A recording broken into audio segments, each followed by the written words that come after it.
this afternoon, we will news about students' presence to school. Why are some students lazy to come to school? Well, now I am with Jerry Sembiring, who is a student diligent to present to school. Selamat siang, Jerry. Siang.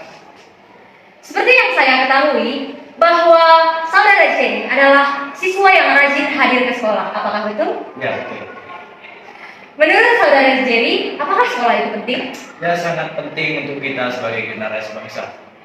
Kira-kira apa alasan sehingga saudara Jerry mengatakan bahwa sekolah itu penting? Ya, seperti yang kita ketahui banyak di luar sana yang putus sekolah, kita tahu lah tata keramanya gimana, dan cara ngomongnya udah pasti beda dari kita yang berpendidikan. Baik, tapi sebelumnya di sekolah kita ini banyak sekali siswa yang sangat malas datang ke sekolah. Kira-kira apa sih alasan mereka sehingga malas untuk datang ke sekolah? Yang pertama itu karena situasi kelasnya itu nggak akrab ya kan. Yang kedua itu karena gurunya mungkin nggak asik sama siswa, nggak bisa diajak kompromi. Yang ketiga itu karena terlalu banyaknya peraturan untuk siswa sehingga siswa itu sangat malas untuk datang ke sekolah. Baik, jadi kira-kira apa nih tanggapan yang bisa kamu kasih atau saran kepada orang-orang yang malas untuk hadir ke sekolah? Ya, untuk siswa yang malas datang ke sekolah, jangan malas-malas datang ke sekolah, karena kita sekolah untuk menuju masa depan kita. Jadi, mari kawan-kawan kita bersekolah supaya pendidikan kita bagus. Terima kasih saudari Jenny. Okay viewers, now I'm with Mr. AM who is guidance counseling at school.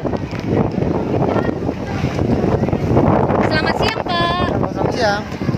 Di sini saya akan bertanya kepada Bapak, apakah banyak siswa yang sering tidak hadir ke sekolah Pak?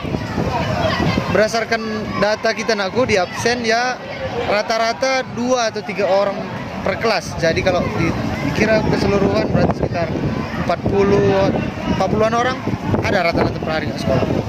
Baik, jadi kira-kira apa saja konsekuensi yang telah diberikan sekolah oleh mereka yang malas datang ke sekolah?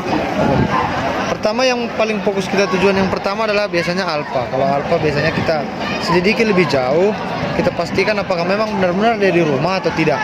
Kalau nanti hasil jawaban mereka dia berbohong, kita lanjut ke proses pemanggilan orang tua kalau memang mereka berbohong. Tapi kalau memang mereka jujur, kita lakukan konseling supaya ada perubahan. Nah, terkait sakit dan izin ini biasanya berhubungan dengan wali kelas.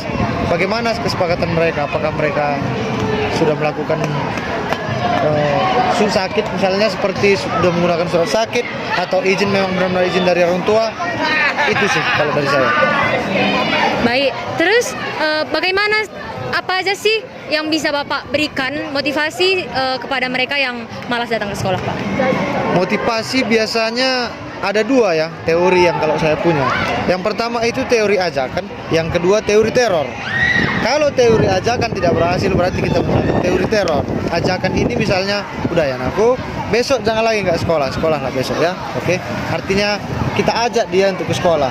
Nah, kalau ini tidak efektif biasanya kita gunakan teori teror, kita takut-takuti supaya dia ke sekolah dengan rasa yang bersalah yang tinggi gitu. Kira-kira.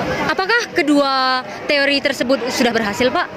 Sejauh ini kami berharap teori ajakanlah yang berhasil, tapi pada faktanya teori teror lah yang paling berlaku untuk siswa di kelas sekolah kita ini.